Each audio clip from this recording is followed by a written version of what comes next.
Buenos días, buenas tardes, buenas noches. Mi nombre es Dafna Cisneros y yo voy a defender la postura de la necesidad de implementar una modalidad de educación intercultural bilingüe bimodal para los estudiantes sordos en el nivel secundario. Muchos de nosotros quizá hemos tenido cierta facilidad para poder escoger una institución educativa, tanto en nivel inicial, primaria o secundaria, o incluso en el nivel superior, como institutos o como universidades. Sin embargo, este no ha sido el caso de muchos. De acuerdo a las cifras de los censos nacionales del 2017, del total de población que presenta algún tipo de discapacidad, el 7,6% tiene alguna dificultad para oír. ¿Y cómo es que se comunican ellos? Mediante la lengua de señas. Y como primer argumento, se sostiene que el derecho a la educación de los estudiantes sordos en el nivel secundario se vulnera parcialmente al no poder recibir clases en su lengua materna. Sin embargo, tendríamos que preguntarnos, ¿se puede considerar a la lengua de señas peruana como una lengua materna? De acuerdo con Bataller, la lengua materna es aquella lengua que una persona ha aprendido primero y con la cual se identifica. Y como afirma el profesor Miguel Rodríguez en el segundo coloquio internacional sobre la lengua de señas peruana, la lengua de señas peruana sí es una lengua originaria peruana, porque si no es originaria peruana, ¿de dónde es originaria? Y un ejemplo claro de esta afirmación lo podemos ver en Moisés Pisco y Arteaga. Creo que muchos ya lo hemos reconocido en la foto, es un personaje que aparece en distintos discursos o debates en la televisión. Él en una entrevista en La República señaló que él soñaba y conversaba en lengua de señas, tanto en sueños como cuando su familia le preguntaba acerca de algo. Y es que su hermana perdió la audición por meningitis, así que él y ella tenían que comunicarse mediante la lengua de señas. Y cuando él le consultó a un doctor lingüista, este le dijo que era normal, porque él era nativo, porque su hermana se lo heredó. Y la Ley 29535 otorga el reconocimiento oficial a la lengua de señas peruana. Esta ley garantiza este acceso, la promoción y en todas sus etapas en la educación en diversas instituciones educativas públicas y privadas y facilita el aprendizaje de la lengua de señas peruana. Sin embargo, de acuerdo con una investigación realizada por las Hermanas León en el 2019, se identificó que solo 16 instituciones a nivel nacional están orientadas a brindar educación exclusiva o semi-exclusiva a estudiantes sordos. De estos, 10 instituciones están en Lima y solamente una es del nivel secundario. Y como segundo argumento, sostengo que la modalidad de educación básica especial y educación intercultural bilingüe no contemplan ni adaptan sus metodologías para la enseñanza y aprendizaje íntegro de los estudiantes sordos. Y es que para que los estudiantes sordos puedan aprender en un aula, es necesario contar con intérpretes en lengua de señas. Podemos ver quizá un leve avance, ya que en el 2019 se contaban con 23 intérpretes y en el 2021, de acuerdo con Andina, ahora se cuenta con 57 intérpretes en lengua de señas peruana. Puede que este sea un avance, pero la pregunta es, ¿será suficiente?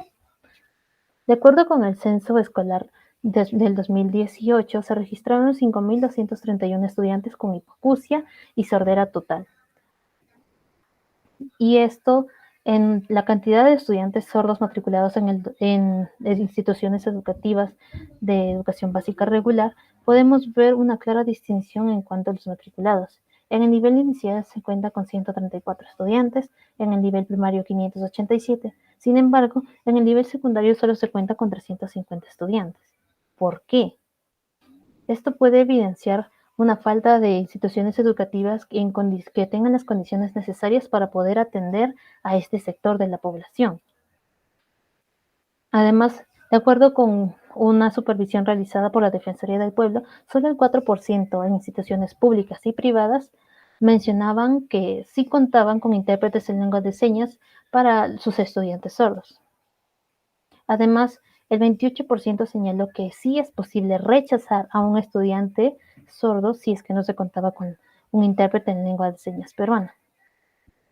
Frente a esta problemática, Sevenajó propone desarrollar políticas lingüístico-educativas para los niños sordos bajo la modalidad de educación intercultural bilingüe, en lugar de la educación básica especial en la que se encuentran actualmente.